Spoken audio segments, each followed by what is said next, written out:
Boa tarde, pessoal. Bem-vindos. Mais uma tarde aqui dentro do KM Brasil 2020.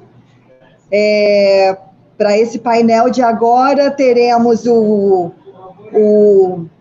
Vitor Alves, né, com o painel digital PKM. Depois, mais tarde um pouquinho, às 16 horas, teremos o painel com a Elisandra. Bom, Elisandra Hurtado, moderadora, e o Vitor, o moderador desse painel agora. Ele vai apresentar todos os palestrantes depois. E aí eu convido vocês a participarem nessa sexta-feira da reunião que a gente vai ter, vai ser via Simpla, tá bom? De multiplicadores de GC. A gente realmente, de novo, sobre o panorama, né, o panorama da GC no Brasil.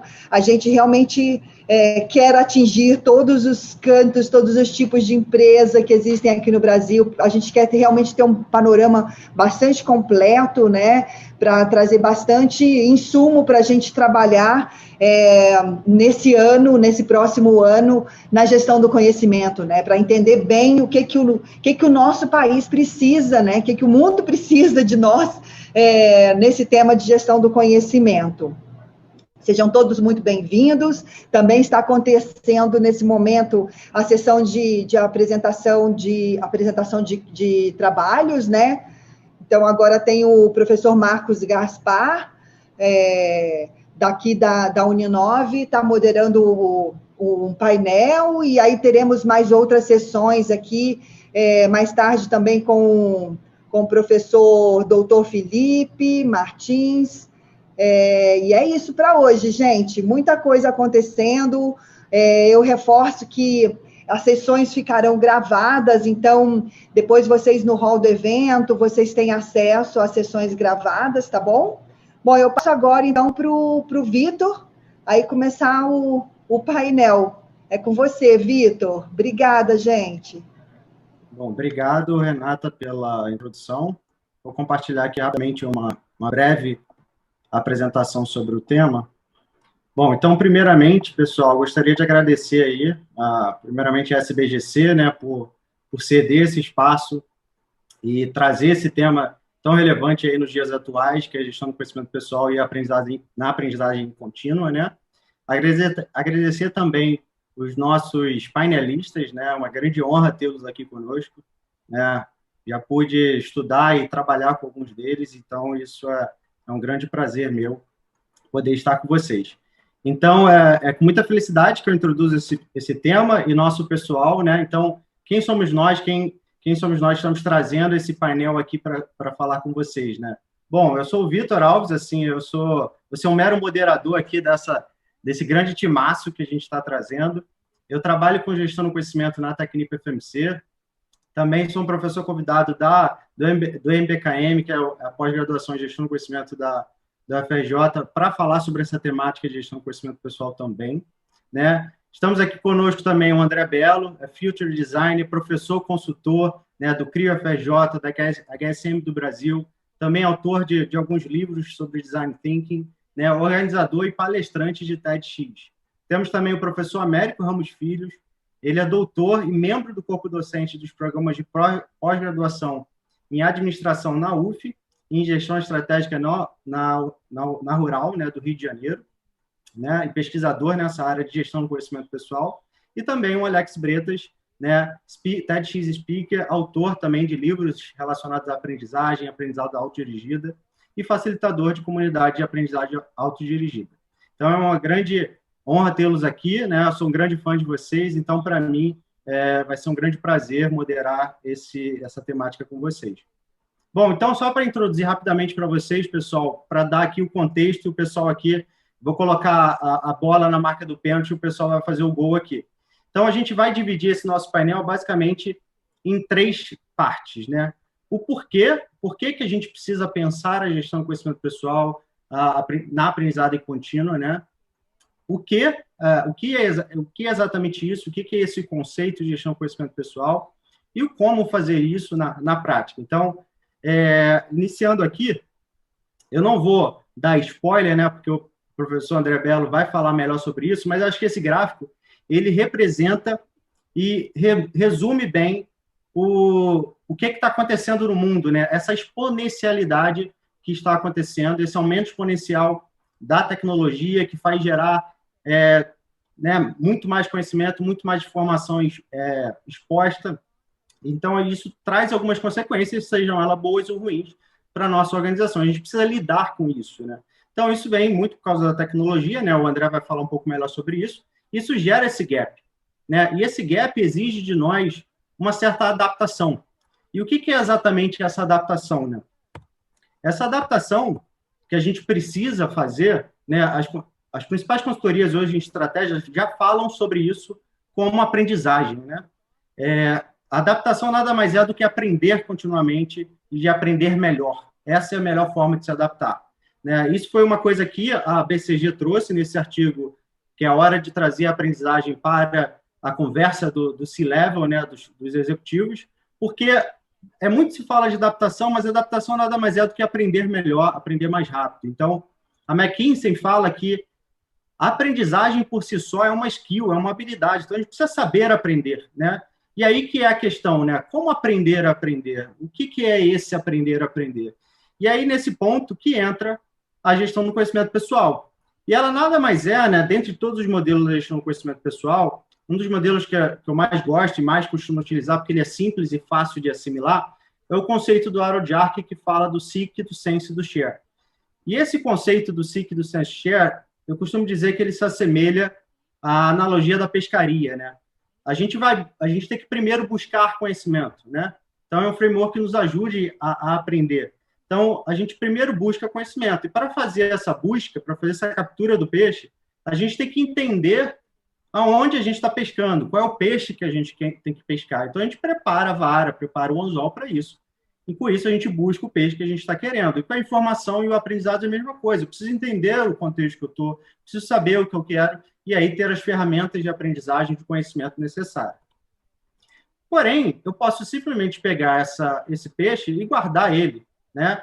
Mas vai chegar um momento que esse peixe vai ficar cheio, essa geladeira vai ficar cheia e eu preciso cozinhar esse peixe, eu preciso processar esse peixe. Porque com isso eu vou me alimentar desse peixe que eu estou pescando. Então, a informação é a mesma coisa. Se eu ficar só consumindo, só capturando, e não consumir, não processar isso, eu não vou tirar o proveito que o peixe tem, né? Que é de me alimentar, de me fazer melhorar enquanto pessoa, quando a gente pensa na informação. E aí, para a gente fazer isso, como que a gente faz isso? A gente coloca a nossa receita, a gente pergunta para pessoas que já fizeram peixe antes ou que já aprenderam aquele assunto antes, então a gente pergunta sobre elas. Só que se a gente só processar isso e não colocar isso em prática, né? Não fazer esse peixe, a gente nunca vai saber se a gente é um bom cozinheiro, a gente nunca vai saber se a gente tem aquele conhecimento. Então, por isso que é importante a gente convidar as pessoas para comer também.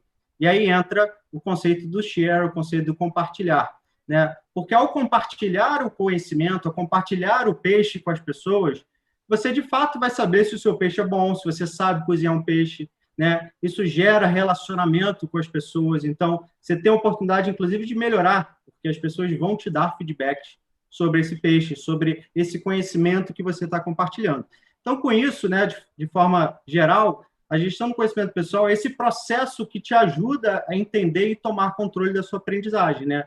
Como buscar, como processar e como compartilhar essa informação.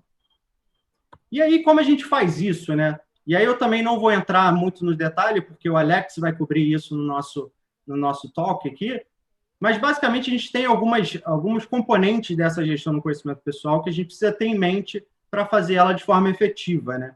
Então, para fazer o SEEK, eu preciso saber que conhecimentos eu preciso adquirir, como organizar esse conhecimento. Para eu fazer o Sense, que é o processar, eu preciso de um mínimo ali de gestão da minha rotina, de gestão do meu tempo. Eu preciso me organizar para agir, para aprender. Porque, senão, eu vou ficar, né, sem esse controle, e isso pode não ser efetivo e posso não potencializar essa aprendizagem. E para compartilhar, uma coisa muito importante é o network, né? É o compartilhamento, né? É você criar essa conexão com as comunidades, com as redes que você faz parte, porque isso facilita o compartilhamento. Muitas vezes a gente fica sem graça ou sem jeito de compartilhar alguma coisa, porque a gente fica com medo das pessoas criticarem, das pessoas não gostarem do que você está falando. Então, quando você está em comunidade, quando você está numa comunidade prática, por exemplo, isso facilita e você consegue ali ser validado pela sua rede de pares ali. E aqui no gráfico da direita, vocês podem ver que existem ainda dois componentes muito importantes quando a gente pensa na nossa gestão do conhecimento pessoal, né? Que é o senso de direção e o nosso propósito, né? Então, o propósito é importante para nos guiar, para nos dar uma visão do que a gente quer, o que nos move, né? E o senso de direção é como se fosse ali o feeling para você entender o que você está fazendo. Para aqueles que estão acostumados com capitais de conhecimento, né? Que alguns de vocês aqui provavelmente são da área de gestão do conhecimento, é mais ou menos uma adaptação dos capitais de conhecimento, onde o senso de direção é esse capital ambiental, né? Essa inteligência competitiva para entender você como pessoa do que você precisa estar fazendo. E isso tudo integrado, você, de certa forma, está fazendo a sua gestão do conhecimento pessoal. Então, é isso que eu queria trazer para vocês hoje, uma introdução aqui do nosso tema. Então, o André Bello ele vai trazer um pouquinho do porquê isso, a gente precisa fazer isso. O professor Américo ele vai trazer um pouco do que é isso, o que é essa gestão do conhecimento pessoal, o que tem se publicado sobre isso. E o Alex vai fechar com a parte de como fazer isso e suas abordagens. Tá bom? Então, para a gente começar, vou parar de compartilhar aqui. Eu passo a palavra aqui para o André, né? Porque o André é especialista em design thinking, né? Em futuro do trabalho. Então, nada melhor do que ele para nos dizer aqui o que é isso que está acontecendo no mundo, né? Então, André, pergunta aí que eu quero fazer para você é o seguinte: a gente pode perceber que o mundo ele parece que está se transformando de forma acelerada, né? Como é que a gente chegou a esse ponto? Como que a curva chegou naquele ponto ali, como eu mostrei? Bom, Vitor, obrigado aí pela belíssima introdução. Eu quero, antes de mais nada, agradecer pelo convite, pelo prazer, pela honra de estar aqui ao lado de pessoas as quais eu admiro muito. Vitor, já tive a oportunidade de estar com ele lá no curso, no MBKM do CRID, Centro de Referência em Inteligência Empresarial lá da UFRJ. Acompanhei de perto o trabalho do Vitor e, enfim, posso garantir que é uma pessoa muito dedicada, muito orientada à gestão do conhecimento. O professor Américo também esteve na mesma ocasião, onde eu tive a oportunidade de conhecê-lo. O Alex é a primeira vez que eu estou interagindo com ele aqui numa live, mas eu já o conheço de outras instâncias, desde o doutorado informal do Alex, enfim, admiro bastante, é um grande prazer estar aqui com vocês nesse momento de discussão, que eu acho que é uma discussão muito relevante, Vitor. A gente fala sobre um mundo em transformação. Esse gráfico que você trouxe da Deloitte ele é incrível, ele está muito presente dentro dos meus estudos, porque ele evidencia muito o gap que está acontecendo entre as transformações que o mundo está testemunhando e não só a produtividade, como estava dizendo ali, mas todos os aspectos humanos que não conseguem acompanhar a aceleração tecnológica. Na verdade, essa é a grande conclusão que a gente chega e por que isso acontece, o que a gente deve fazer, a gente vai ver a partir das falas do Américo e do Alex. O fato é que, Vitor, quando a gente pensa em transformação e pensa em transformação acelerada, a gente simplesmente esquece, muitas vezes, a gente fecha muito o nosso olhar no presente, no momento atual. Então, o que eu sempre gosto de trazer para a tona é lembrar a nossa audiência que o mundo sempre esteve em transformação. O universo sempre esteve em transformação. É um pré-requisito do universo estar se transformando. Então, há 13,7 bilhões de anos, que foi estimado o Big Bang, né, o início do universo, ele vem se desdobrando e se expandindo e se transformando. Isso em todas as suas manifestações, né? Sejam manifestações cósmicas, planetárias e individuais da gente como pessoa. Tanto que os próprios filósofos antigos já tinham essa percepção da fluência. O Heráclito, né, antigamente falava assim, pantarrei, né, um termo que diz tudo flui. Ele dizia que não era possível se banhar no mesmo rio duas vezes, justamente porque no primeiro mergulho que você dava no rio eram águas, determinadas águas que corriam no leito. Quando você desse um segundo mergulho já eram outras águas.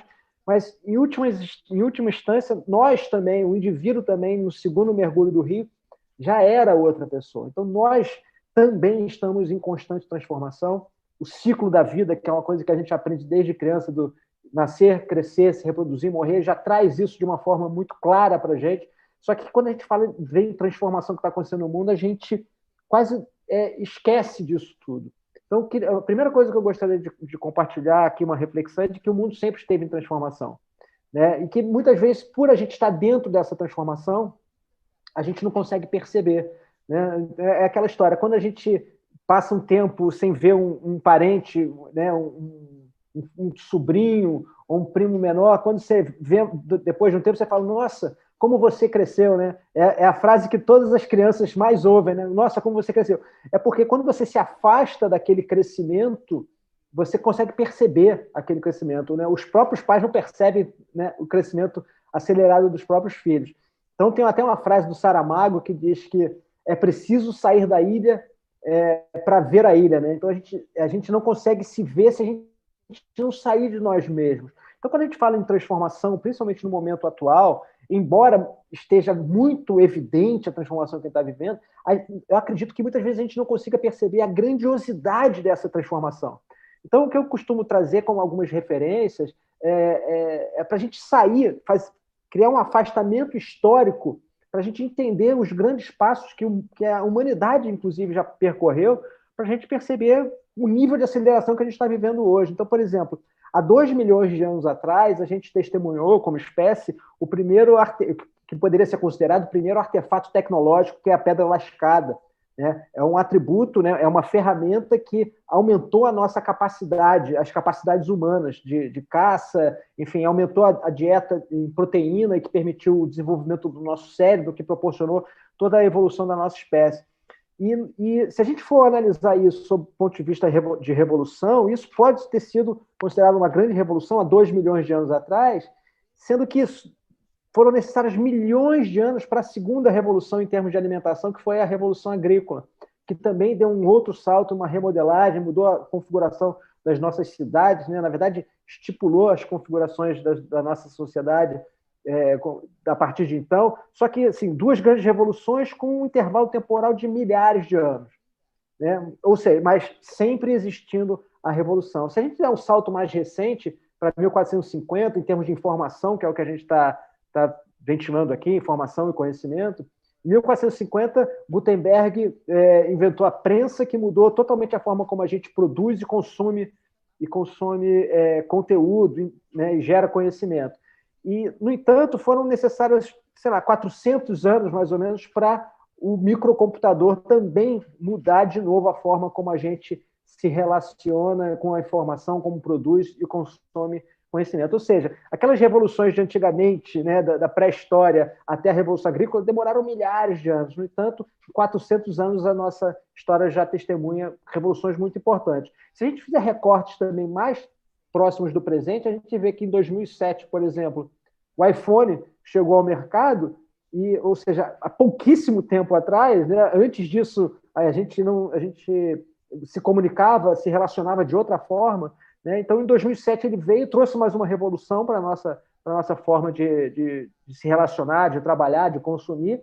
E 4 anos depois, a Siri foi desenvolvida. Obviamente, ela ainda está engateando, mas em 4 anos a gente já pode perceber que a Siri pode vir a ser um personagem muito importante nessas revoluções. O que a gente percebe, então, Vitor, é que assim, a mudança sempre existiu, só que agora as grandes revoluções elas estão ficando cada vez mais próximas entre si e está assumindo uma aceleração que a gente chama de aceleração exponencial, porque isso a gente consegue entender que a própria tecnologia gera possibilidades de novos desenvolvimentos tecnológicos, né? Eu costumo dizer que a gente está vivenciando a marcha exponencial da tecnologia, é uma marcha irrefreável, que muito difícil da gente conseguir controlar essa força, é quase que um vetor de transformação intransponível, né? Para você ter uma ideia, o computador mais rápido do mundo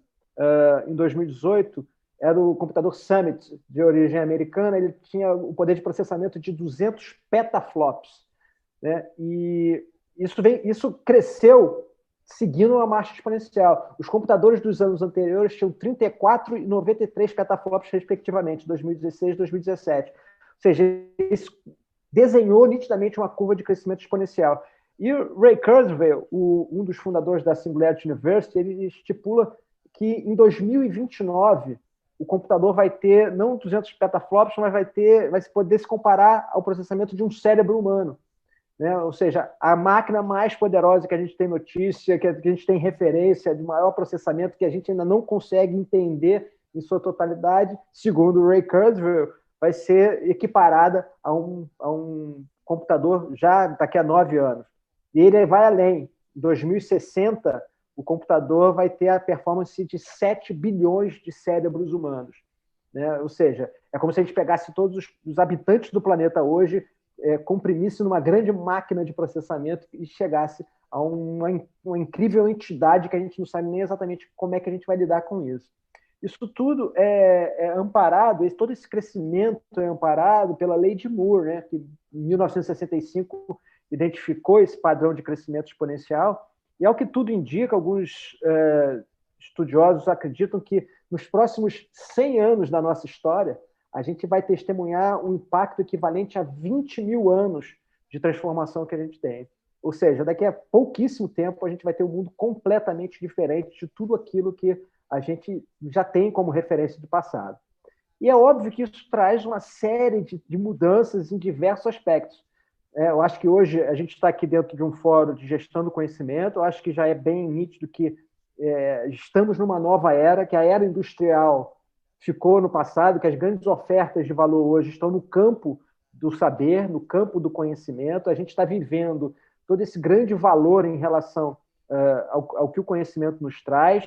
Né? A sociedade está se desenhando, a economia está se configurando ao redor dessa oferta de valor.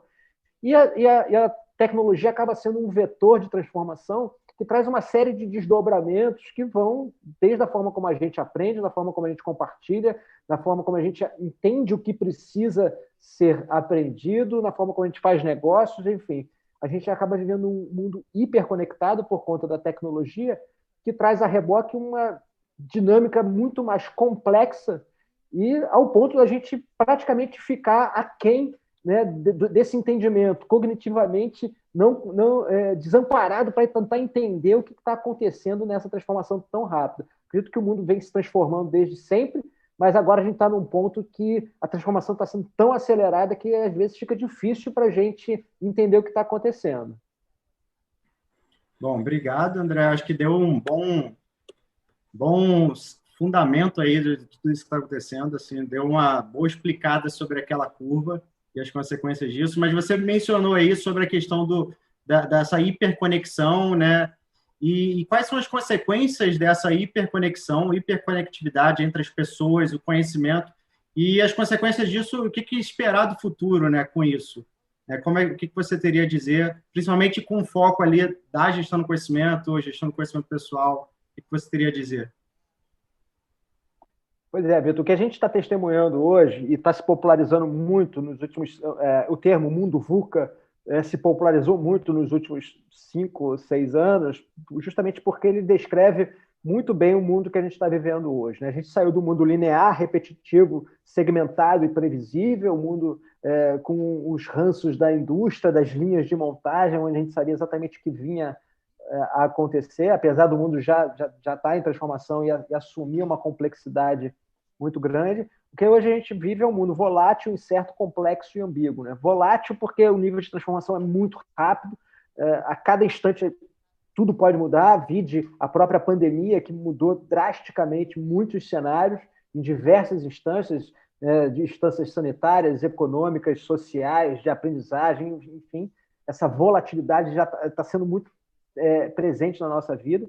Ele é incerto porque a gente não sabe exatamente o que essas mudanças vão trazer e para que lado elas vão acontecer. Ele é complexo porque tem uma infinidade de variáveis se transformando ao mesmo tempo. Os sistemas se transformam de uma forma muito orgânica e complexa, ou seja, a gente mexe num determinado aspecto da engrenagem e as transformações acontecem exatamente sem o nosso controle total. e ele é ambíguo, porque a gente não consegue exatamente entender o que é causa e o que é efeito. As coisas se misturam muito. Então, muitas vezes, dentro das organizações, a gente vê projetos tentando desenvolver soluções, não exatamente para as causas do problema, mas para os efeitos do problema. Então, a gente vai ver que a gente precisa entender melhor essa complexidade e, obviamente, que é muito difícil explicar essa complexidade toda, né? Principalmente entender essa complexidade com tantas variáveis, mas o que eu venho trabalhando nos últimos anos é o entendimento do que eu venho chamando de as 4 fronteiras do futuro. Tá? São 4, na verdade, vou falar em 3, depois mais uma, fronteiras que a gente está vendo que fica um pouco mais fácil da gente entender o que está acontecendo. Acho que a primeira fronteira que a gente tem que perceber é sobre essas transformações que, como eu falei, que as tecnologias crescem numa curva de crescimento exponencial. Isso acontece também nas mudanças ocasionadas, né, como o efeito colateral das próprias tecnologias. A tecnologia trouxe mais complexidade para o nosso mundo e também faz com que as mudanças do nosso mundo cresçam num novo ritmo. Eu costumo dizer que a gente passou 200 mil anos na savana lutando com o leão ou sobrevivendo ao leão, fazendo cálculos lineares. Ou seja, a gente sabia se o leão aparecia lá no canto da savana, a gente tinha tempo para conseguir estipular algum tipo de rota de fuga, algum plano. O que acontece é que hoje esse leão está muito mais rápido. Esses riscos, essas oportunidades, isso tudo acontece de uma forma muito mais rápida. A gente tinha, no antigo mundo linear, digamos assim, oscilações de transformação que talvez fossem 10% para cima, 10% para baixo. A gente tinha como entender e reagir às questões de transformação. Hoje, no ritmo exponencial, as transformações não são 10%, né? As oscilações transformacionais não giram em torno de 10% ou 20%. São 10, 100, 1000 vezes mais rápidas e mais imprevisíveis do que a gente está preparado para entender. Então, a primeira fronteira que fica muito evidente para a gente conseguir entender todas essas consequências do mundo hiperconectado é que a gente está cruzando a fronteira do mundo linear para o mundo exponencial. A segunda fronteira tem a ver com aspectos não tão tecnológicos, mas pelo que a tecnologia também traz em si, em termos de consequência, que são as oportunidades que a gente tem e também um confronto a um antigo olhar que incrivelmente nos manteve vivo durante muito tempo enquanto espécie e que hoje talvez não faça tanto sentido, que é o olhar do risco como ameaças, etc. Então, por exemplo, tem um empreendedor, um gênio dos negócios, um dos fundadores da Singularity University, chamado Peter Diamandis. Ele traz o conceito da abundância. Ele diz que nós estamos preparados, né, até ancestralmente, a olhar o mundo sob o ponto de vista do medo e do risco. Ele diz que isso tudo acontece por causa da nossa amígdala, né, uma glândula que fica no meio do nosso cérebro, que ela funciona como uma espécie de detetor de perigos, fazendo com que justamente isso permitiu a gente entender que naquela savana existia um leão e por isso a gente propagava mais essa informação de que ali existia um leão e protegia os nossos filhos, a nossa espécie.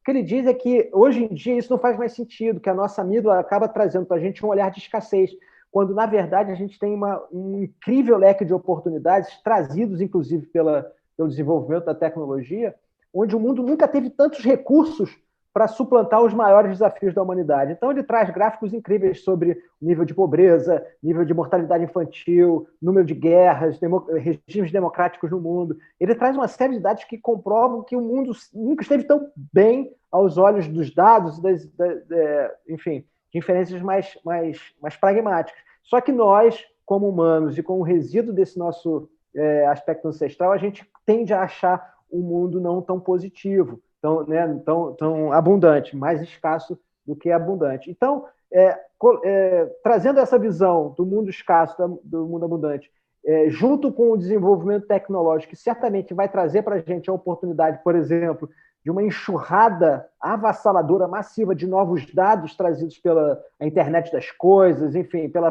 tecnologia hiperconectada que a gente tem, a gente acaba tendo os melhores momentos e as melhores possibilidades e recursos para os maiores desafios da nossa humanidade. Então, a segunda fronteira do futuro que eu trago é o antigo mundo da escassez, onde a gente pensava de uma forma muito pequena, talvez, e restrita, quando na verdade, a gente pode mudar uma série de mindsets, um monte de paradigmas pessoais para enxergar o mundo de uma forma mais abundante. Para você ter uma ideia, Peter Diamandis acredita que em níveis de energia, por exemplo, em 2028, a energia solar e a energia eólica vai representar quase que 100% do consumo mundial, justamente porque a tecnologia vai permitir a gente capturar a abundância da luz do sol, que até hoje a gente não conseguiu capturar em toda a sua potência. Enfim, e o terceiro ponto, Vitor, tem a ver com a questão do mundo local versus o mundo global. Há muito a gente já vem falando de globalização, só que a tecnologia, acredito que tenha trazido um novo nível para esse aspecto de rede global, que faz com que a gente realmente possa não só se comunicar em tempo real com atores do outro lado do mundo, mas faz com que as fronteiras dos saberes, as fronteiras dos mercados, as fronteiras, de uma forma geral, se diluam. Então, a gente acaba tendo um contraste muito grande do antigo mundo local, onde a gente tinha competidores próximos e bem definidos. Por exemplo, os players de um determinado mercado sabiam exatamente com quem deveriam competir. E agora a gente tem uma arena global onde não existem mais fronteiras e os players se misturam dentro de arenas fluidas. Se você prestar atenção hoje em dia, por exemplo, na Amazon, que começou como uma loja de livros online, hoje em dia ela compete em diversos setores, não existe mais fronteira. Ela vende desde pilhas e baterias, fraldas para crianças, óleos lubrificantes, enfim, mercado, invadiu inclusive o mercado físico, né, o varejo físico, enfim.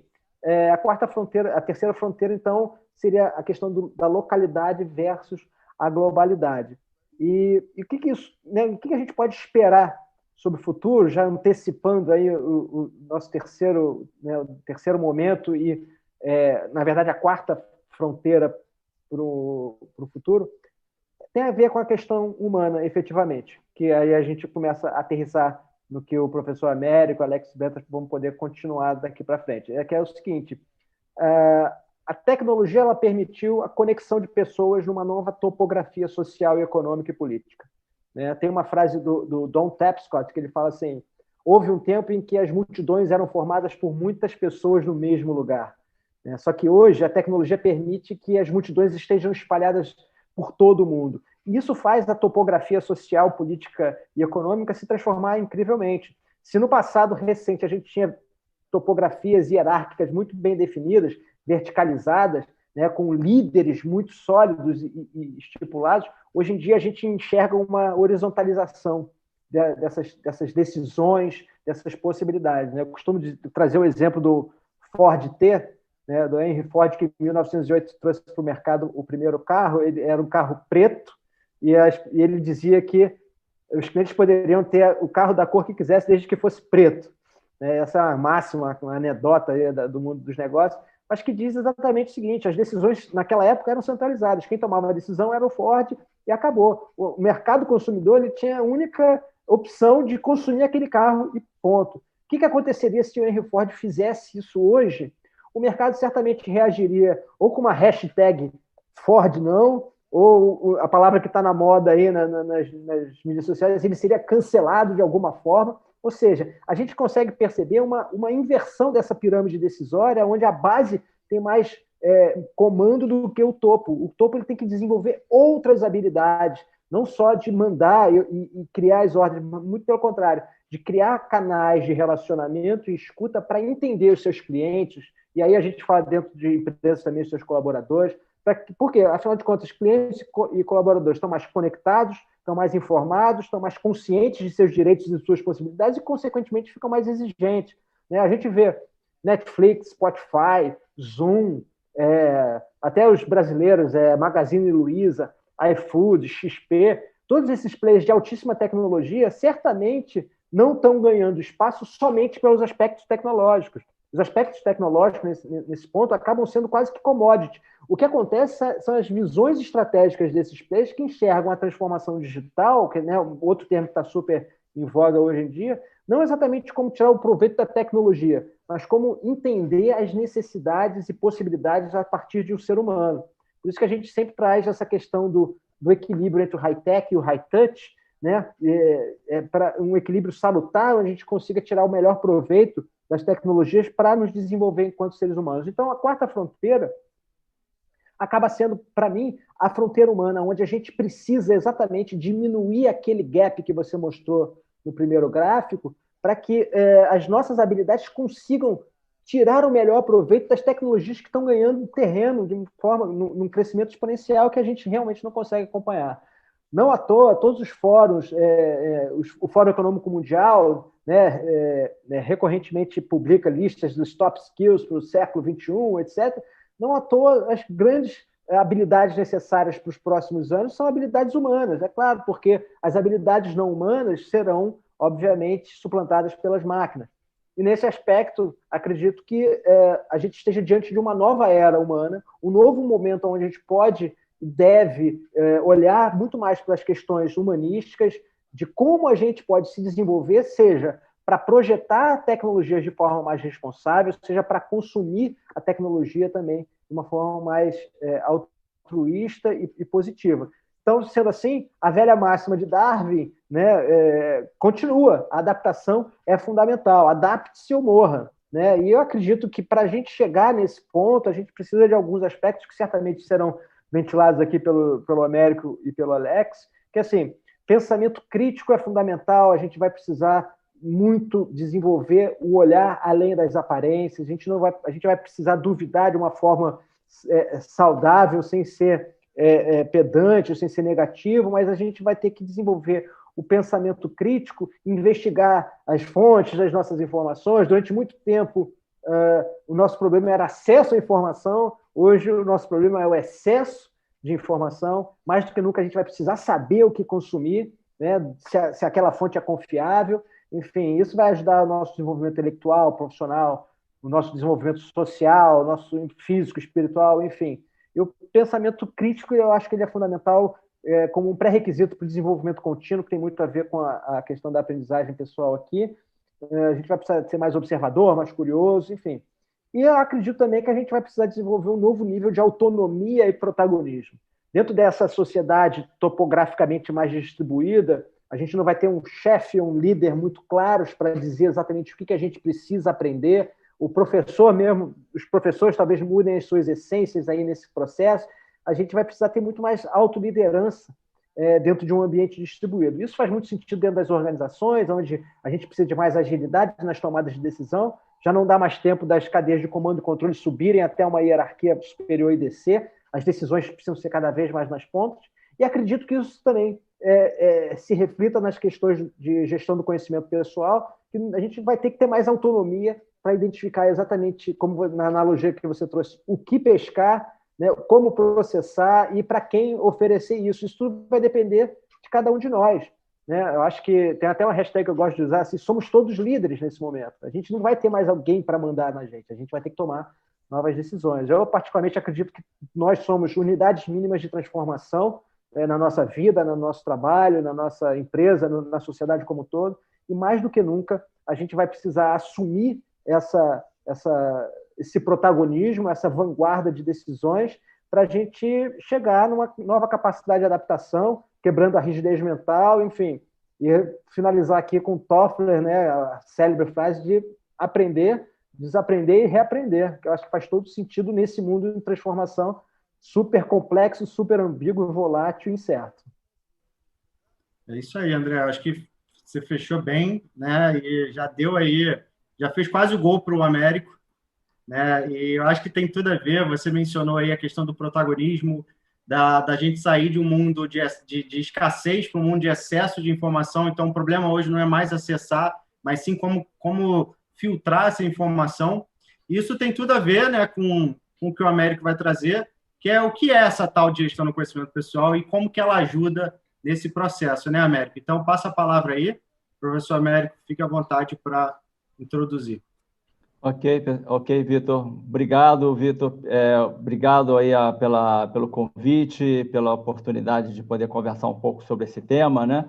Com enfoques, com pessoas aqui brilhantes que já participaram, o André, que já começou, o Alex, que vai me seguir aqui, o Vitor também, que o André já comentou, não tem mais palavras, realmente uma pessoa que está se destacando cada vez mais nessa área.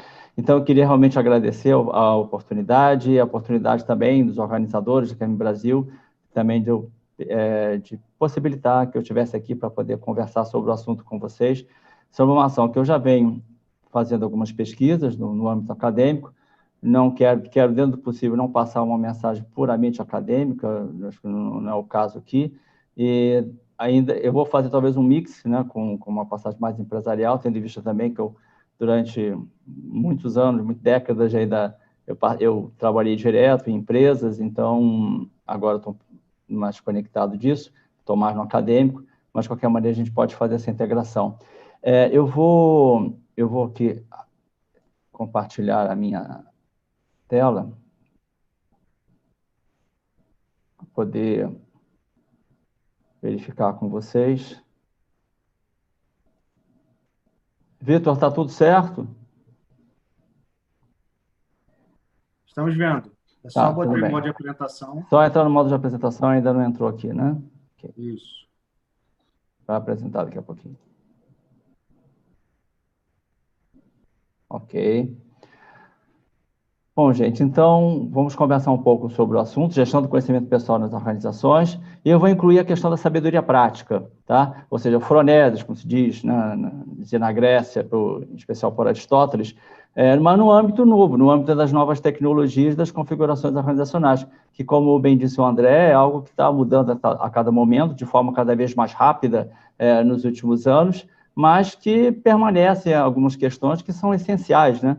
Do nosso dia a dia, da nossa civilização, né? E que alguns dilemas a gente tem atravessado esses dilemas ao longo da nossa existência, né? como civilização, como espécie. Então, eu queria começar justamente com o conceito de sabedoria prática, né, do Aristóteles, e que principalmente vem do livro que ele escreveu ao seu filho, Nicômaco, né, chamado Ética Nicômaco, que possivelmente muitos de vocês conhecem. Então, ele colocava o seguinte, Aristóteles colocava que são 5 as disposições da virtude, das quais a alma possui a verdade, seja afirmando, seja negando. A arte, que é basicamente a técnica, tá? O conhecimento científico, ou episteme, né, como em grego, a sabedoria prática, que é a phronesis, a sabedoria filosófica e a razão intuitiva. Não vou entrar no mérito de cada uma delas, mas só mencionar basicamente a sabedoria prática.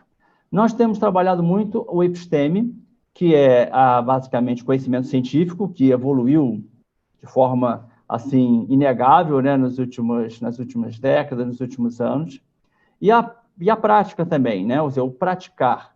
A diferença do conhecimento científico você aprende, né, o conhecimento prático você também aprende como um ofício, né, não o conhecimento prático, mas a arte, a técnica, no sentido de que você desenvolve, né, toda a engenharia, todas as construções, todas as máquinas, né, todos os dispositivos, vêm desse desenvolvimento da técnica. Mas a sabedoria prática é algo um pouco diferente, ela tem a ver mais com questões que é atingível não pela prática, não pelo conhecimento científico, mas pela ação. Ela se relaciona com o particular e que só pode ser conhecido pela experiência. Então, uma ação, como a gente tem ação organizacional, é uma ação tipicamente voltada a phronesis, porque é algo que depende do como você experimenta. Você pode aprender como você desenvolve uma determinada tecnologia, mas como você decide, como você age, isso vem particularmente da phronesis, da sabedoria prática. Então, ela é capaz de deliberar bem o que é bom e o que é conveniente para ele, e não sobre um aspecto particular. Ou seja, é algo eminentemente humano e que tem a ver fundamentalmente com a tomada de decisão, com a deliberação. Implica um raciocínio para tomar qual é a decisão correta.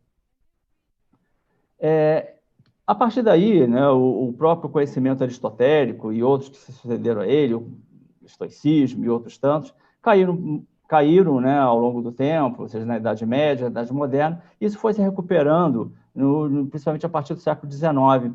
E aí, uma das grandes correntes filosóficas que se desenvolveu no século passado, final do século retrasado, início do século passado, foi o pragmatismo americano, e que esses são os 3 principais nomes, né? O Peirce, o James e o Dewey, né?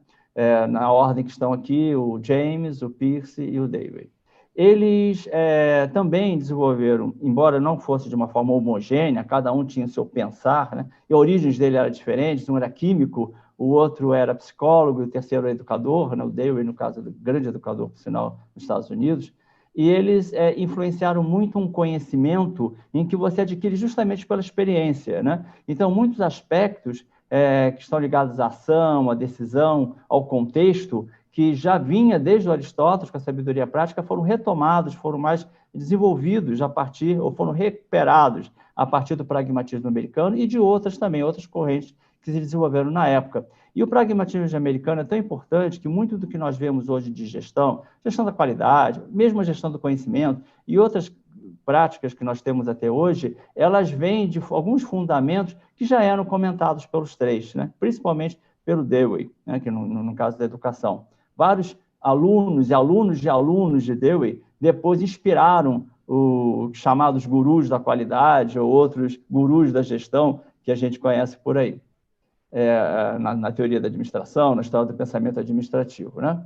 Mais à frente, nós começamos a ter alguns expoentes no campo do conhecimento, que não é especificamente conhecimento aprendido, ou conhecimento que está nos livros, mas tem um conhecimento pessoal, né? Um conhecimento que é subjetivo, que depende da construção da própria pessoa. Eu queria destacar basicamente duas obras, né? Uma é Edith Penrose, em que ela enfatizava que, de um lado, você tem um conhecimento objetivo, esse conhecimento registrável, e, por outro, a experiência, que tem a ver com esse conhecimento enraizado na pessoa, como ela insere, né, esse conhecimento, né? Como uma indução, algo como um chá na sua infusão, né? Eu tenho contato com o conhecimento de outras pessoas, mas eu socializo isso para mim, eu internalizo isso aqui para mim. E outro nome que foi a base, né, para muito do que se escreveu na gestão do conhecimento, especial pelo Nanak Takeuchi, né, um grande inspirador deles, que foi o Michael Polanyi, que era também um químico, né? Ele já era formado em medicina, depois ele se destacou em química, e mais para o final da vida dele, né, nas últimas décadas, ele passou a se dedicar à filosofia. E ele escreveu The Personal Knowledge, né, o conhecimento pessoal, depois escreveu A Dimensão Tácita do Conhecimento, em que ele enfatizou que, além daquele dito conhecimento, que alguns vão chamar de informação apenas, que é um conhecimento meramente registrável, você tem justamente esse conhecimento que está em você, né, que é internalizado, que é basicamente o conceito do conhecimento tácito. Isso inspirou, como eu falei, Nanak Takeuchi. E Nanak Takeuchi, ao longo do seu desenvolvimento das suas obras, né, a gente conhece aquela primeira grande obra, né, Criando Conhecimento na Empresa, isso no início dos anos 90, mas eles passaram a escrever outros tantos livros a partir daí, e eu queria até destacar uma trilogia, pelo menos a meu ver, dentro daquilo que eu quero falar, que ele começa também a destacar a sabedoria prática, ou a Afronedes aplicada à gestão, né? Então, além da Companhia Criadora de Conhecimento, né, que foi justamente o mais conhecido, outros livros foram escritos. Queria destacar o Managing Flow, né, o fluxo do conhecimento, que é o fluxo da gestão, que foi já publicado em português já há alguns anos, em que ele começa a desenvolver com maior eficácia o conceito de Afronedes, o conceito de sabedoria prática aplicada à gestão. E, mais recentemente, esse livro não está ainda em português, mas foi publicado, inclusive, no final do ano passado, acho que o início desse, que é The Wise Company, a Companhia Sábia, em que ele justamente destaca, ele aperfeiçoa ou desenvolve ainda a espiral do conhecimento, né? A espiral do conhecimento já tão conhecida, em que o eixo direcionador dessa espiral do conhecimento é justamente a Afronedes, a sabedoria prática. A sabedoria prática, ela guiando o conhecimento justamente o ciclo do conhecimento, a espiral do conhecimento. Então, algumas características, alguns destaques que Nanak Takeuchi fizeram, né, ao longo, principalmente desses dois últimos livros que eu citei, The Managing Flow e The Wise Company, primeiro que o aspecto da sabedoria prática, enquanto juntar a ação dentro de um contexto, né, levando também a uma decisão e ainda a questão da bondade, ou seja, a sabedoria prática ela é encaminhada para o bem, é encaminhada para aquilo que é considerado um bem. Claro que tem toda uma discussão filosófica em cima do que é o bem para um, para outro, mas direcionada justamente para o bem. Tanto é que, uma questão até que, de certa forma, o André já levantou também, é que hoje nós temos, com o desenvolvimento tecnológico, o desenvolvimento do conhecimento científico, que é algo que pode ser aprendido, que pode ser praticado, pode ser desenvolvido, você pode usar essa tecnologia para diferentes fins, pode servir para acelerar a humanidade de forma avassaladora, né? Como foi falado até no livro do autor do Singularity, mas também pode levar a um extermínio total, eventualmente por guerras, né? Depende de como você fizer uso da sabedoria prática, como você fizer uso justamente de que decisões e ações você vai tomar a partir da experiência, né? E, além disso, né, então temos a questão da fronese ligada à episteme e à técnica. A episteme é o porquê, ou seja, o conhecimento científico. A técnica é o como eu vou praticar. E o fronese é como deveria ser feito, como eu deveria agir, como eu deveria tomar a decisão, né? E algumas capacidades que Nonaka aqui hoje destacaram, como julgamentos, essa capacidade de fazer julgamentos, de tomar decisões, de compartilhar essa essência do conhecimento às várias pessoas, para que você haja um aprendizado comum, muito na linha do que o Senji falava também, na orientação pelo bem, na orientação pelaquilo que é de maior bem comum, né, às pessoas. E, como já falei também, a força direcionadora da espiral do conhecimento, né, do CECI, o famoso CECI. Ou seja, a base das decisões corretas. E a busca, para chegar a isso, você tem que buscar a busca pela excelência, a busca de você ser uma pessoa melhor, é uma busca também do desenvolvimento da sabedoria prática. E aí, alguns anos depois, né, isso já em 99, surge, ou pelo menos uma das primeiras formas de rastreamento, é o Personal Knowledge Management, né, o PKM, ou GCP, como a gente for chamar em português, por Friend e Rickson.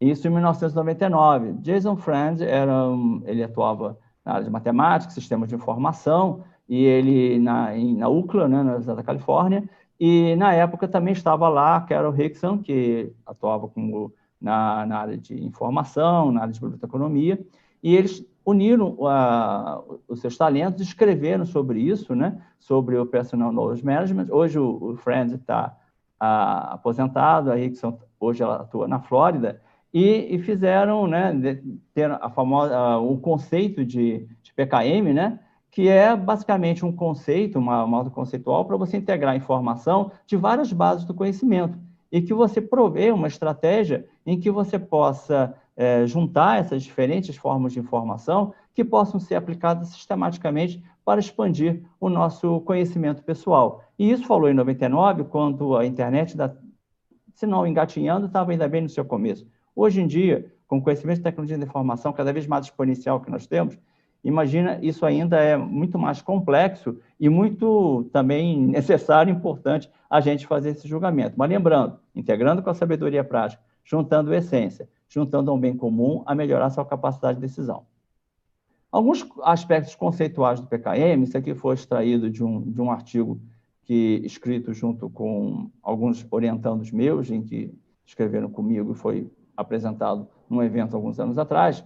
O PKM ele é focado numa abordagem de baixo para cima, numa perspectiva individual para a gestão do conhecimento, e permite que os indivíduos escolham quais informações coletar, como estruturá-las e com quem compartilhar. As pessoas elas precisam ser capazes de gerir a sua própria informação, a forma que seja significativo, acessado quando necessário e facilmente explorado, e permite, né, que você possa organizar tanto papel, conteúdo mais tradicional, quanto conteúdo digital, né? Permitindo tomar decisões, novamente sabedoria prática, Froneses aqui, no meio dessas informações que a gente está continuamente exposto, né? Ela é usada também para gerenciar todo o conhecimento que nós temos, tudo aquilo que a gente incorpora, que a gente codifica, que a gente traduz, e é um processo, acima de tudo, disciplinado, em que cada um faz juízo de suas informações, observações e ideias.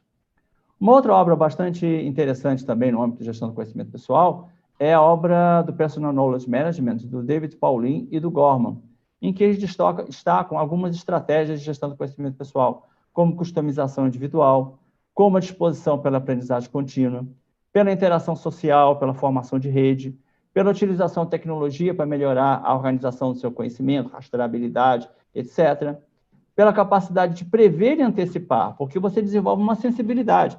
Com cada vez mais você desenvolvendo a gestão do conhecimento pessoal, mais você aumenta a sua sensibilidade a filtrar, a organizar, a gerenciar esse conhecimento, né? E na perspectiva desse desenvolvimento individual, eles destacam que o gestão do conhecimento pessoal, ele gerencia não só apenas as suas carreiras em si, mas ele promove o lifelong learning, né? Aprendizagem ao longo da vida, desenvolvimento de habilidades e redes, networking, né? E tornar-se profissionais mais reflexivos, mais sábios perante a vida, né? Servindo o indivíduo, a organização e a sociedade como um todo. Depois, Pauling, em especial, ele escreveu, organizou, basicamente, junto com Wendell Coopers, uma série de livros sobre gestão do conhecimento pessoal e também sobre a sabedoria prática, em especial, né, sobre o Phronesis. Destacando aqui dois, The Handbook of Practical Wisdom, né, escrito em 2012 ou 2013, em que faz o Manual de Sabedoria Prática, da Phronesis, e também a sabedoria prática na era da tecnologia, em que eles organizaram, e tem uma série de outros artigos também, bastante interessante, justamente sobre essas mudanças tecnológicas, como foram destacados aqui pelo André, e no meio de como a gente vai extrair isso, mantendo e construindo a nossa sabedoria prática, a nossa sabedoria em tomar decisões, em agir e assim por diante, né? Nessa parte aqui, essa parte inicial, eu queria agora falar um pouco sobre o que basicamente, pesquisas que eu ajudei a orientar ao longo desses últimos 6, 7 anos, não só no mestrado de Gestão e Estratégia, principalmente na mestrado de Gestão e Estratégia na Universidade Federal Rural do Rio de Janeiro, e também na UF, né, especificamente num trabalho de conclusão de curso. Mas esse estudante de graduação em especial também é bastante ativo, inclusive, na Sociedade Brasileira de Gestão do Conhecimento, e ele já tinha um doutorado, inclusive. Foi mais uma segunda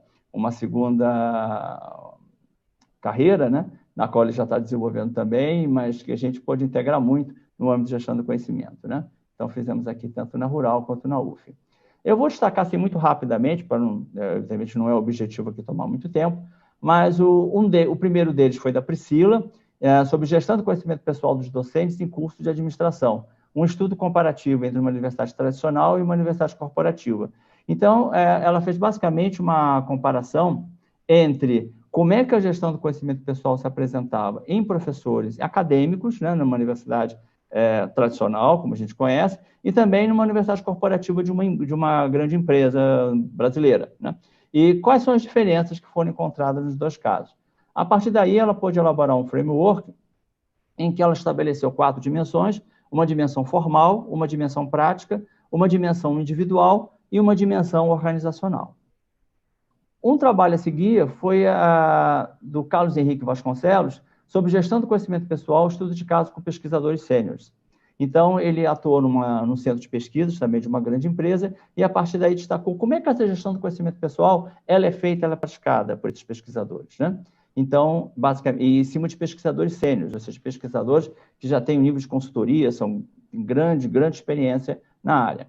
E também gerou, a maior parte das pesquisas que eu sempre orientei, eu sempre estimulei que fosse feito um framework, né, uma estrutura de referência para poder entender o fenômeno, né? Então, no caso do Carlos Henrique, ele chegou que o PKM, né, ele estava ligado a gerir demandas do conhecimento externo, gerir atividades da expertise e, por outro lado, gerir conexões e gerir aprendizagem. A partir de todo esse ciclo, né, gerar todo um feedback e que possa configurar esse ciclo de conexões, atividades de expertise, gerir aprendizagem, gerir, assim, de novo, gerir demandas de conhecimento, gerir conexões, gerir atividades de expertise e assim por diante. O Fábio, por sua vez, ele trabalhou a gestão do conhecimento pessoal no caso aqui eu escrevi errado aqui, mas basicamente, o objetivo do Fábio é de investigar como a prática de lições aprendidas. No caso, ele fez uma ligação da gestão do conhecimento pessoal e as lições aprendidas a partir da gestão do conhecimento pessoal. Então, ele pôde sistematizar como é que a gestão do conhecimento organizacional desenvolvido no âmbito de projetos administrativos de uma equipe de consultoria interna, no caso de uma universidade, de uma instituição federal do ensino superior, como é que essa prática ela podia sistematizar antes a gestão do conhecimento pessoal desses consultores e também a gestão do conhecimento organizacional. E ele chegou também a um ciclo em que você teria uma relação entre documentação, relacionamento com as pessoas, assimilar esse conhecimento e compartilhar. Documentar, relacionar, assimilar e compartilhar. O Chloe, ele desenvolveu práticas de gestão do conhecimento pessoal no processo de contratação de serviços. E ele fez um estudo de caso, já numa outra categoria profissional, em gerenciadores, em pessoas que gerenciam contratos de facilities, contratos de serviços. Isso numa empresa de energia, numa empresa na área de energia. E a questão de pesquisa deles, quais são as práticas de gestão do conhecimento pessoal, facilitadores da modelagem de processo na atividade de contratação de serviços. E o framework que ele chegou era basicamente uma relação entre gestão do conhecimento, gestão de processos, e uma melhoria contínua da gestão de contratos, gestão de processos, na melhoria contínua de contratação de serviços. Ou seja, no gerenciamento de contratos, chega lacunas, identifica lacunas, esse processo de serviço é feito, é modelado, gera o conhecimento, e esse conhecimento identifica também subsídios, né, feedback para a gestão de contratos. O Alexandre, o trabalho dele foi sobre a gestão do conhecimento pessoal de especialistas para efetividade organizacional, né? Ele fez um framework também, relacionando justamente para a atuação de especialistas, de detentores de expertise numa empresa de consultoria, e também o ciclo que ele chegou foi um ciclo ligado a cultivar dentro do ambiente, né? Inspirado no modelo Cecina, do Nanak Takeuchi. Ele fez uma ligação entre, no ambiente, o cultivar, na tecnologia, o disseminar, na internalização, sistematizar processos, e na socialização, dialogar com as pessoas. Então, externalizando, cultivando o que havia no ambiente, disseminando a tecnologia, sistematizando processos e dialogando com as pessoas, né? Nasce do ciclo de gestão do conhecimento pessoal, no caso. E a Valéria, ela desenvolveu no framework dela uma relação, né? Descrever como gestores tecnológicos praticam a gestão do conhecimento pessoal. Anteriormente, o Carlos tinha falado sobre os pesquisadores sêniores. Aqui são os gestores de projetos tecnológicos. Então, basicamente, ela chegou a 3 grandes blocos, em que a gestão do conhecimento pessoal e a gestão tecnológica de P&D, de pesquisa e desenvolvimento, geram insumos para o gestor tecnológico. Por sua vez, ele recebe também as lições aprendidas justamente dessa gestão tecnológica e da gestão do conhecimento pessoal, num ciclo, né, também de interrelacionado entre essas áreas. Já a Débora, ela desenvolveu a prática de gestão do conhecimento pessoal em cursos de graduação, aplicada a coordenadores de cursos de graduação numa universidade pública, né, identificando como é que esse conhecimento pessoal acontece. E ela trabalhou um ciclo, né, em 3 dimensões relevantes, ou seja, trabalhar o contexto da universidade, trabalhar o processo de gestão do conhecimento pessoal e, dentro do conteúdo, o que ele precisa trabalhar, partilha de conhecimento, gestão do tempo, que para um coordenador de curso é bastante escasso, capacidade crítica, comunicação, promoção da integração, entre outros pontos, né? Então, até inspirado por um outro ciclo, não era aplicado à gestão do conhecimento pessoal, mas aplicado ao ciclo de Andrew Pettigrew, um ciclo clássico desenvolvido há mais ou menos uns 30, 25 anos, e nós fizemos uma adaptação dentro de um ciclo de gestão do conhecimento pessoal aplicado ao estudo da Débora sobre cursos, sobre a graduação em uma universidade pública. E, fechando, ainda sobre a área acadêmica, né, trabalhamos a gestão do conhecimento pessoal para os alunos, né? Como é que você pode implementar isso no processo de coaching, de preparação, desenvolvimento de soft skills para os alunos num curso de graduação também, um outro curso de graduação no caso, que foi o Leonardo Fernandes Souto que desenvolveu a pesquisa, identificando essas possibilidades e acreditando, né, que o papel da universidade, além de desenvolver competências teóricas e técnicas, a episteme e a técnica, né, o conhecimento científico e o conhecimento, basicamente, da técnica, ele deve também se aproximar do aluno, desenvolvendo como um ser, desenvolvendo sua gestão do conhecimento pessoal, permitindo, assim, a construção de sua sabedoria prática, né? Então, ele fez algumas comparações ou interrelacionamentos entre o coaching e a gestão do conhecimento pessoal e como é que uma pode ajudar a outra, como na gestão do conhecimento pessoal pode ser um facilitador fundamental nessa preparação de alunos, de profissionais, válido também para outras categorias, né? Então, tirando de todas essas pesquisas e de tudo que foi apresentado, a PKM, né, ela tem vários influenciadores Tem influenciador profissional, sobre o que a maioria parte dessas pesquisas que eu mostrei já tocou, né, já apresentou, mas tem aspectos que são característicos da organização onde ele está, né? Então, como é que os pesquisadores, num centro de pesquisa de uma determinada empresa, a PKM se apresenta com essas particularidades. Mas numa outra empresa, trabalhando com contratos na áreas financeiras, já vai ser outra, né? Porque tem influência profissional, da categoria profissional, tem influência profissional, organizacional, tem influência cultural, né? Da própria cultura, tem o contexto, tem tudo aquilo que a gente está aprendendo num determinado momento, na dimensão espaço-tempo, no país, na atualidade, né? O que era muito comentado há 30 anos atrás, hoje já não é mais, né? Ou há 20 anos já não é mais. Aspecto tecnológico, cada vez mais estamos influenciados por isso, né? Isso aí nem precisa de grandes detalhes. E para que tudo isso misturado ao aspecto individual, né? Ao aspecto eu, como é que isso no meu desenvolvimento, no meu conhecimento pessoal, como é que eu faço essa gestão, ele é também submetido a essas várias questões externas, da organização onde eu trabalho, ou das organizações onde eu trabalho, dos aspectos da minha categoria profissional, da minha formação profissional, aspectos culturais, aspectos do contexto onde eu vivo, o tempo que eu vivo, e aspectos da tecnologia na qual estou inserido. Diferente sendo dos gregos, eu tinha, há muito tempo atrás, eu só tinha escrita, papel e lápis ou caneta. Hoje eu tenho muito mais do que isso. Mas será que é tão diferente assim? É algo a pensar, né? Então, como é que a gente pode correr, tendo em vista esse desenvolvimento tecnológico cada vez mais abrangente, cada vez mais forte, como é que eu posso correr atrás, ou então correr na frente, né, vamos dizer assim, da tecnologia, né? Aí eu peguei algumas inspirações do Alex, que vai me seguir aqui, do Conrado Schlauer, do José Mauro Nunes, do David Leonard, do Byung-Chul Chan e outros clássicos aí na área de gestão do conhecimento, de atualidade, do contexto da academia, né, e também da prática. Alguns aspectos eu pude tirar aqui. Um deles, né, que acredito que o Alex vai falar daqui a pouco, então não vou entrar muito no mérito, que é a curadoria, né? Como é que você se vira, né, todos esses aspectos? Como é que você filtra os conhecimentos? Como é que você absorve tudo isso? Então, o aspecto da curadoria pode ajudar bastante.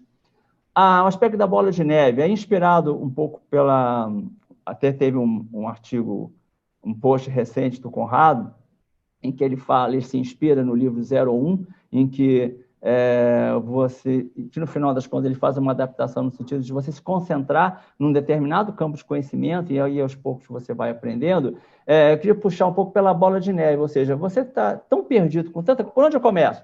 E acaba não fazendo nada, né? Então, comece naquilo que você tem uma afinidade maior e por experiência prática, não só experiência empresarial como acadêmica, a gente um assunto vai puxando o outro, vai puxando o outro, vai puxando o outro, e daqui a pouco você acumula, claro que com outros reforços, tecnológicos inclusive, mas você vai reforçando e expandindo, né, o seu ser, expandindo o seu conhecimento, não só o seu conhecimento teórico, mas como é que você aplica na sua prática, como é que você aplica no seu dia a dia, né?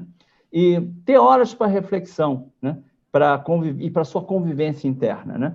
Que aí tem um outro artigo recente, que foi até postado pelo José Mauro, comentado por ele, que é a hora Schultz. Schultz foi um secretário de Estado, na época do Ronald Reagan, isso nos anos 80, em que ele dizia o seguinte, olha, tem uma hora, pelo menos, eu quero ela para mim. Duas pessoas só podem me interromper. Eu não atendo a ninguém, só atendo ao presidente ou a minha esposa. Aliás, ele botou em primeiro lugar a esposa dele, depois o presidente, né? Então, porque ele queria uma hora para refletir. Porque se ele ficasse no dia a dia só entregando, só decidindo, só tomando ações, ele não era capaz de pensar em coisas novas, não era capaz de refletir. Então, essa hora ele dedicava para ele, né?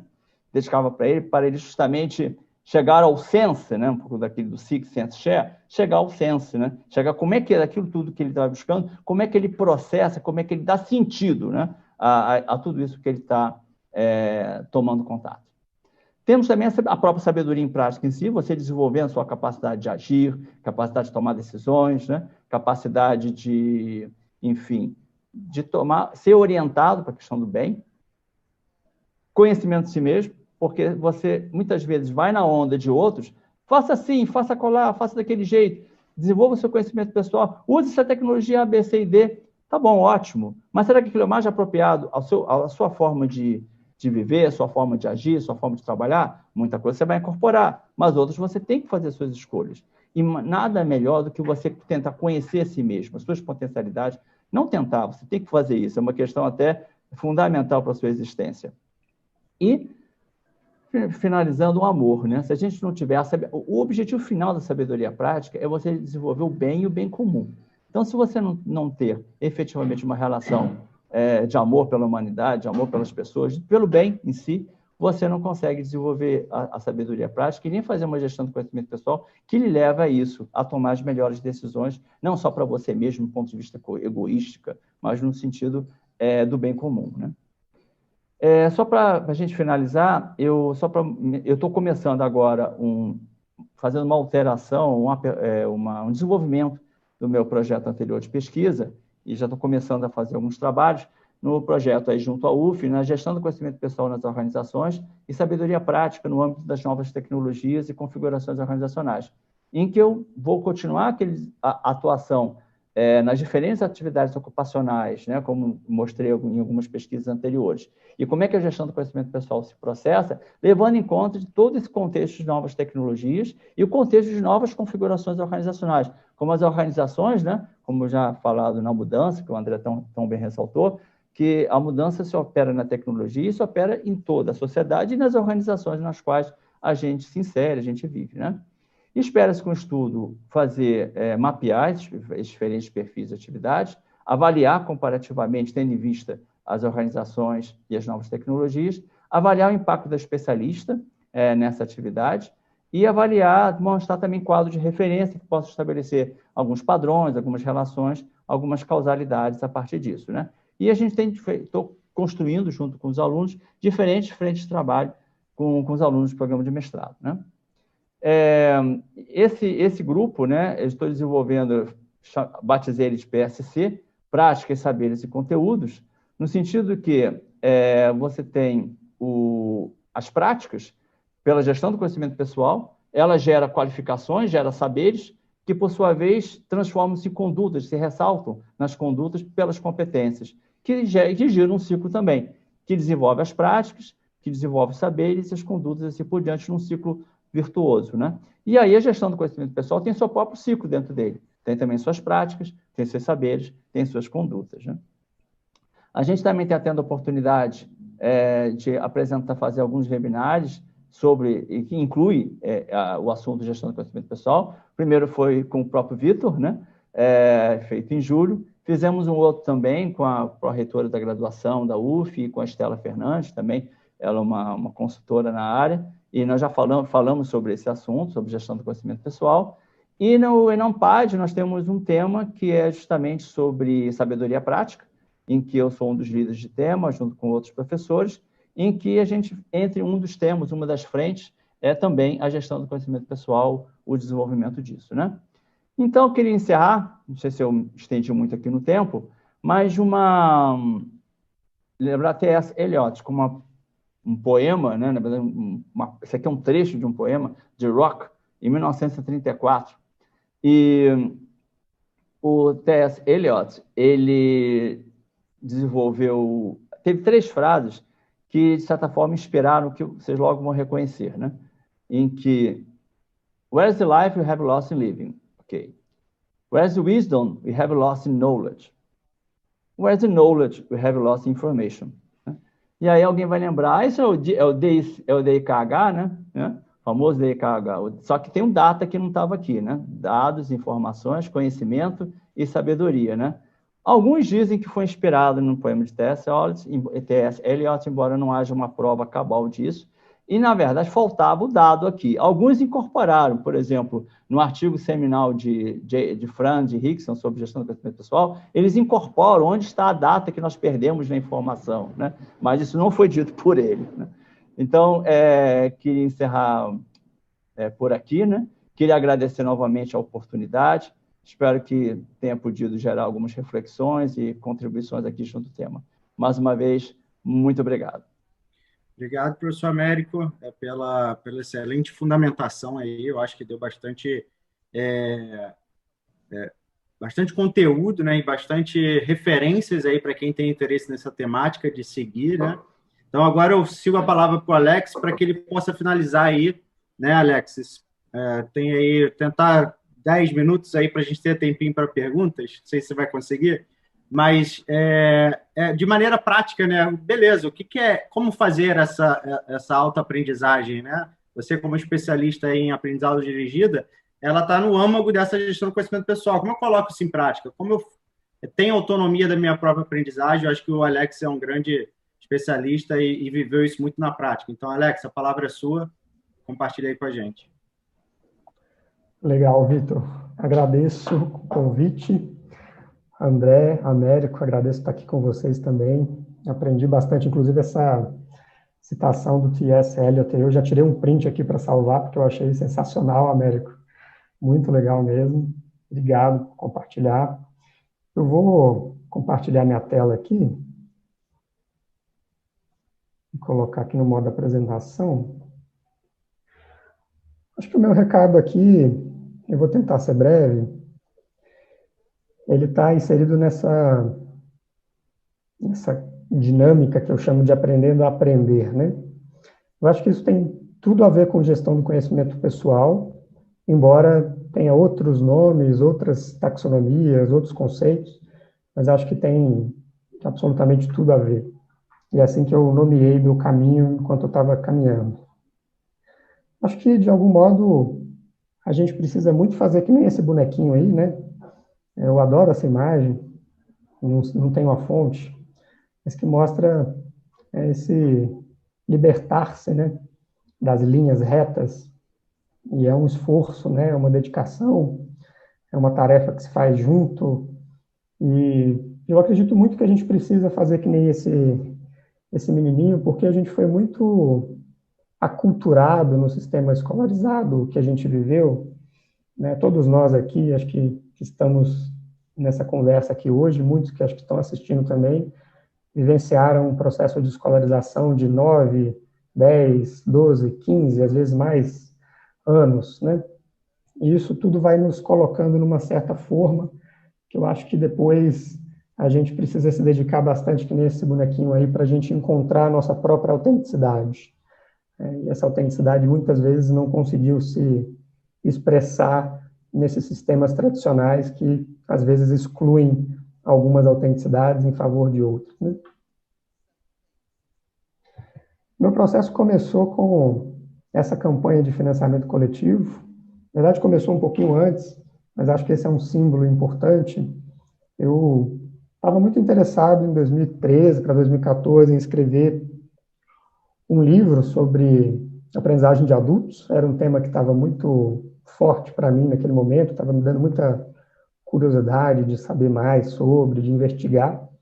Eu não queria fazer isso pelo caminho convencional, embora respeite muito a academia e acho que tem uma função primordial no mundo, mas eu queria fazer isso de um outro jeito, e por isso eu fiz essa campanha de financiamento coletivo em 2014, com muita sorte, muita dedicação e muitas pessoas que me agraciaram nesse processo, eu pude conseguir esse valor aí, que me deu chance de passar os 2 anos seguintes, 2 anos e meio, estudando, me aprofundando nisso, fazendo entrevistas, conversando com pessoas, e isso resultou na publicação do livro que chamou Doutorado Informal, em 2016, e de um outro que chamou Kit Educação Fora da Caixa, em 2015. Nesse processo, eu visitei alguns desses projetos que estão aí com as marquinhas no mapa. Muitos outros eu não consegui visitar presencialmente, mas eu conversei com alguns fundadores, conversei com alguns participantes. Esse é um mapinha que está disponível, depois eu posso passar o link para quem quiser. É um mapa que eu chamo de universidades inovadoras, embora não sejam só universidades no sentido convencional da palavra, mas são projetos educacionais voltados para adultos, jovens adultos, e que se arriscam a conduzir a sua dinâmica, o seu método de uma maneira mais autônoma, de uma maneira mais autodirigida, mais solidária. E por muito tempo, até hoje, eu gosto muito de colecionar esses projetos, eles me ensinam muito, de diferentes formas. Acho que algumas das coisas que eu vou trazer aqui, que tem muito a ver com gestão do conhecimento pessoal, são inspirados por alguns desses projetos. Aqui está alguns dos logos deles, né, alguns deles que eu conheci. Tem muita coisa, tem coisas mais no antro da educação formal, tem projetos não formais, tem projetos informais, comunidades de pessoas que se reúnem informalmente. Então, tem muita coisa legal acontecendo no campo da educação alternativa, né, das educações alternativas, e isso é uma grande fonte de inspiração para mim. Eu acho que, inclusive, para nós que trabalhamos com gestão do conhecimento e gestão do conhecimento pessoal. Aqui estão os livros que foram resultado desse percurso que começou naquela campanha lá de financiamento. Inclusive, tem um aqui à direita, que é uma tradução, chama Arte da Aprendizagem Autodirigida, que é um livro do Blake Bowles. Então, quem quiser, né, acho que é legal mostrar isso aqui, porque está tudo disponível nesse link. Esses 3 livros estão disponíveis para download gratuito. Então, com muito mais profundidade do que eu vou conseguir trazer aqui, acho que quem quiser saber mais, vale a pena dar uma olhada nesses livrinhos. É só acessar esse link e fazer o download. E aí eu quero já começar a entrar no que eu quero dizer aqui, no recado principal, que são os comos, né? Tem uma sigla que eu desenvolvi junto com o Conrado, e a gente usa muito ela no nosso próprio processo de gestão do conhecimento pessoal, e a gente mostra isso, apresenta isso para pessoas nos nossos workshops, mentorias, programas de aprendizagem, que é o CEP mais R. CEP mais R é uma sigla composta de 4 fontes de aprendizagem, que é o C de conteúdo, o E de experiências, o P de pessoas e o R de redes. Então, a gente entende que, por meio dessas 4 fontes, de algum modo a pessoa pode aprender tudo que ela quiser, né? Pode fazer uma boa, pelo menos uma parte, né? Um aspecto da gestão do seu conhecimento pessoal.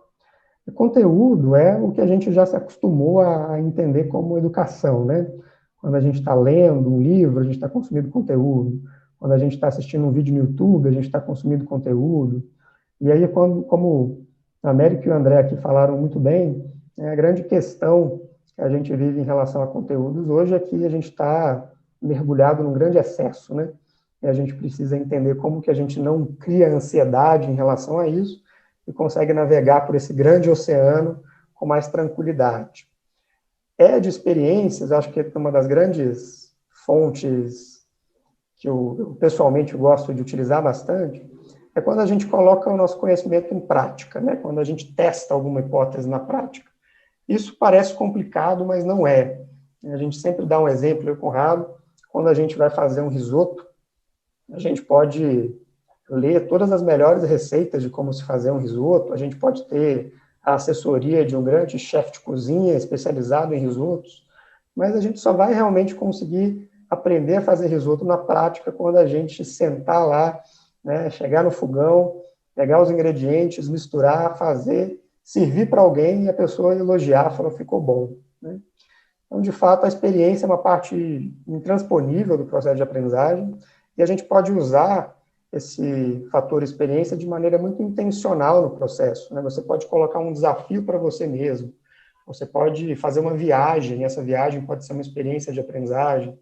Tem várias formas de você usar o E de experiência para potencializar o seu percurso. O P de pessoas, a gente aprende com pessoas desde que o mundo é mundo, né? Desde os nossos ancestrais lá nas cavernas.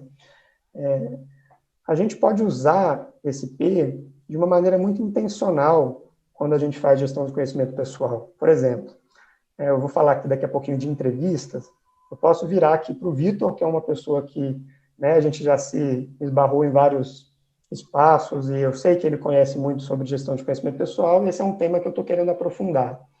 E aí eu vou virar para o Vitor e falo, Vitor, você tem 30 minutos, 40 minutos para a gente fazer uma ligação e eu te entrevistar sobre esse tema? E aí eu vou fazer um roteirinho e vou perguntar para o Vitor, assim, tudo que eu sempre quis saber, como é que ele conseguiu construir esse conhecimento, quais as referências dele, né, de onde ele bebeu, né, quais as experiências que ele vive e viveu que ajudaram ele a processar isso. Eu faço, eu espremo esse caldo, né, que tem ali e eu posso, inclusive, perguntá-lo quais são outras pessoas que ele pode me indicar para continuar aprendendo sobre isso, né? Eu, uma vez, no Kit Educação Fora da Caixa, um livro que foi resultante nesse processo que eu comentei, eu escrevi sobre o pé de galinha, né, que é um nome curioso que eu dei para essa técnica. Quando você acessa alguém para aprender alguma coisa, você vai lá e pergunta mais 3 pessoas que você acha que podem contribuir mais com esse conhecimento, e essa pessoa vai te abrir caminho, né?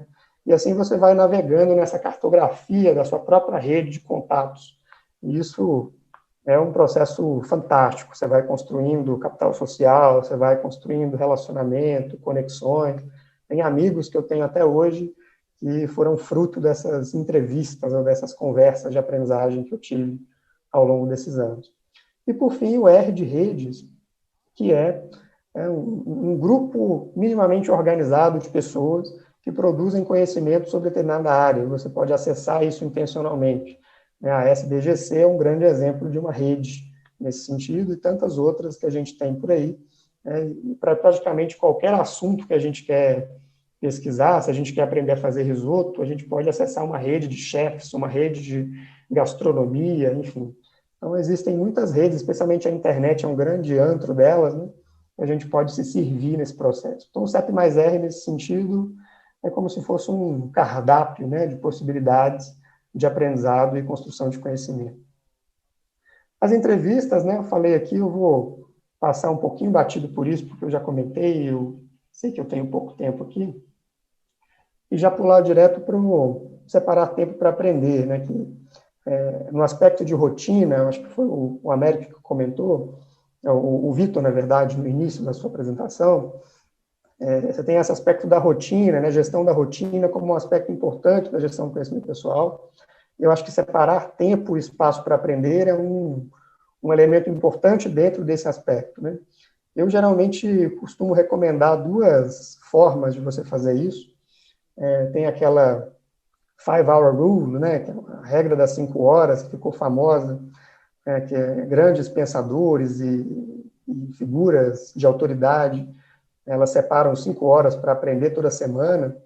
E quando eu li sobre isso, eu não sei se todas as pessoas ali, que as pessoas dizem que fazem essa regra das 5 horas, de fato fazem ou não, mas eu acho que eu sou um pouco mais modesto e tento pensar em pelo menos 30 minutos por dia para você separar para aprender.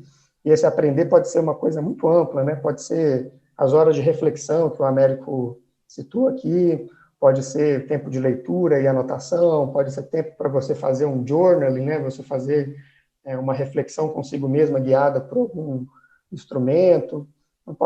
Esse tempo pode assumir diferentes categorias, mas é importante você separar ele na sua rotina. Então, você pode fazer isso diariamente, você pode fazer isso uma vez por semana, que é uma forma que eu tenho feito comigo mesmo ultimamente. Tem sido bem interessante. Sexta-feira de manhã é o momento que eu tiro para aprender, e eu já vou separando as minhas ações de aprendizagem para encaixar elas ali na sexta, e tem sido bem interessante fazer isso. Assim, e assim a gente vai construindo o hábito, né? Vou falar um pouquinho disso já, para a gente conseguir colocar isso na nossa rotina sem a gente ficar dependendo da nossa força de vontade, né? Sem a gente ficar dependendo de toda hora tomar uma decisão de aprender. Uma das formas, até o Américo comentou que eu ia falar de curadoria, uma das formas talvez não convencionais que eu uso muito para fazer uma curadoria pessoal do que eu tenho aprendido ao longo do tempo, é por meio desse conceito que eu chamo de learning out loud, né? Que é uma variação do working out loud. E essa ideia é você aprender em voz alta, você usar pequenos espaços de compartilhamento, fazer pequenos movimentos de compartilhamento de maneira frequente e contínua, como uma forma de, a cada momento que você compartilha, você está fazendo a sua própria curadoria. Porque eu não sei com vocês como é que acontece, mas comigo, se eu não digito, se eu não anoto, se eu não processo isso, e o compartilhar nesse sentido, para mim, é uma forma de processamento. Se eu não processo, eu acabo esquecendo a informação, né? Então, eu tenho um hábito que eu estou construindo já há alguns meses de escrever e postar nas redes que eu atuo, LinkedIn, Instagram, etc., pelo menos um pequeno texto por dia relacionado a algum aprendizado que eu estou tendo, alguma reflexão que eu estou fazendo, e uma vez por semana eu escrevo algo um pouquinho mais parrudo que eu mando para a minha lista de e-mails. Então, essa é uma forma muito interessante de eu ir aprendendo, né, de uma maneira muito encaixada na minha rotina, né? E eu vou compartilhando em pequenas doses ao longo do tempo, e depois eu posso pegar esses pequenos pedacinhos, né, essas pequenas pecinhas, e talvez fazer uma coisa maior com elas. Aqui tem um exemplo de como usar o Learning Out Loud na prática, né? Eu conduzo um programa online, que é uma comunidade de aprendizagem, que chama Masters of Learning. O Vitor, aqui temos o privilégio de ter ele como um dos participantes desse processo. E aí aqui a gente criou um portfólio coletivo, que é uma página no Medium, inclusive tem um link aí, que é bit.ly/portfoliomall, então está público, né? Qualquer pessoa pode acessar. E aqui é uma forma que eu encontrei de estimular as pessoas desse programa a compartilhar de maneira contínua o que elas estão aprendendo, né? Cada pessoa nesse programa tem uma jornada de aprendizagem individual sobre um tema de interesse, e aqui a gente vai reunindo essas pérolas, né, esses aprendizados em forma de textos, em formas multimídia. Tem muitas coisas muito legais nesse portfólio, eu sempre fico muito impressionado com as coisas que as pessoas vão compartilhando lá. E para finalizar, antes de dar uns exemplos, tem uma pesquisa que eu comecei no início desse ano, que eu chamei de Hábitos de Aprendizagem, e acho que ela, de algum modo, resume alguns dos conceitos que eu trouxe aqui, porque eu entendo que para a gente praticar a aprendizagem ao longo da vida, né, para a gente conseguir ser capaz de aprender o tempo todo, a gente precisa de uma musculatura específica, né? E essa musculatura eu chamei de hábitos de aprendizagem. Hábitos porque a diferença de hábitos e uma decisão consciente é que o hábito é algo que já está automatizado pelo seu cérebro. Então, você não precisa pensar tanto para fazer isso. E, na verdade, quase metade das nossas decisões diárias, das nossas ações diárias, desculpa, são pautadas por hábitos. Então, se a gente quer desenvolver essa musculatura, a gente precisa passar, invariavelmente, pela esfera dos hábitos, né? E aí eu fui desenvolvendo algumas categorias, eu não vou passar aqui por todas, porque não é o objetivo, mas só para vocês terem uma ideia dos tipos de hábitos de aprendizagem que estão surgindo nessa pesquisa. Eu escrevi um e-book recentemente não, tem alguns meses já, que tem desafios que se inserem aí dentro dessas 9 categorias. Isso está disponível no meu site, depois quem quiser pode baixar e olhar em mais detalhes. Então, para finalizar, alguns exemplos que eu acho que são curiosos e talvez inspirem a gente a pensar no como gerir o próprio conhecimento pessoal. Aqui é o meu Notion. Esse é um print do meu Notion. O Notion é uma aplicação, um aplicativo bem interessante, que eu descobri, inclusive, no Masters of Learning, que é esse programa que eu comentei. Desde então, eu tenho usado com bastante intensidade esse programa.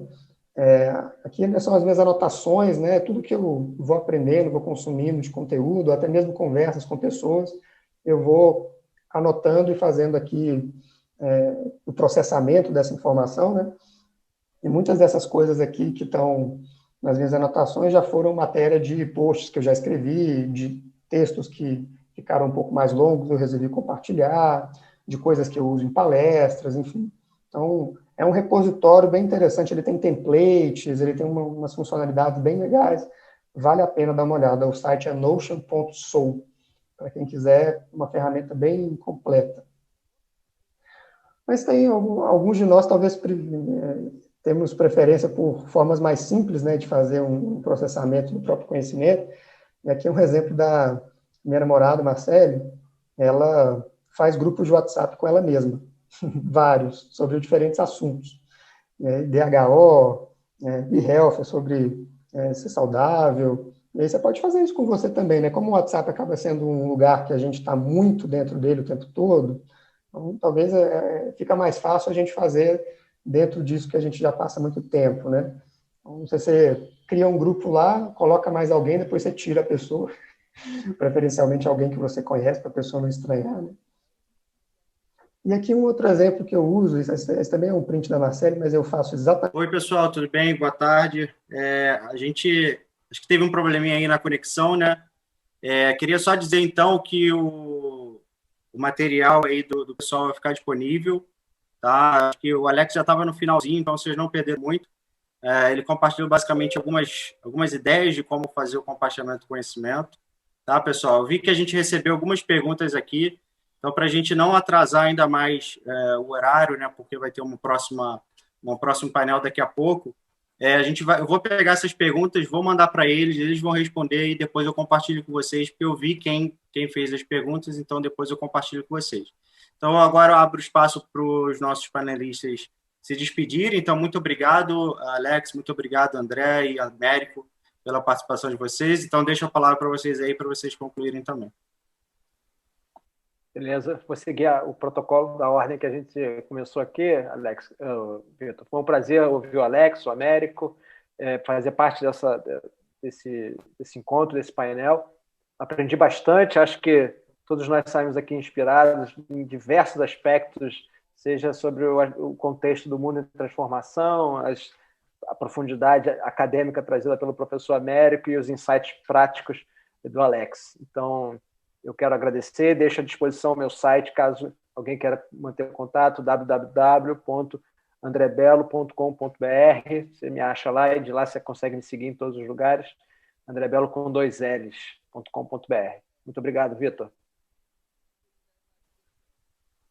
Bom, queria agradecer também a participação, a oportunidade de poder participar aqui e pela oportunidade também de estar conversando com o André, com o Alex, do que eles apresentaram de forma tão destacada. Obrigado, Vitor, também, pela coordenação.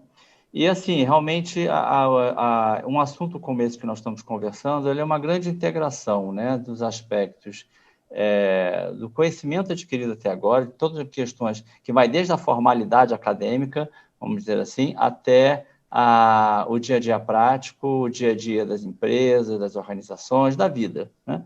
Então, acho que nós tivemos a oportunidade de ver todos esses lados e como é que eles podem se inserir de forma positiva, né? De forma virtuosa e não de forma viciosa, né?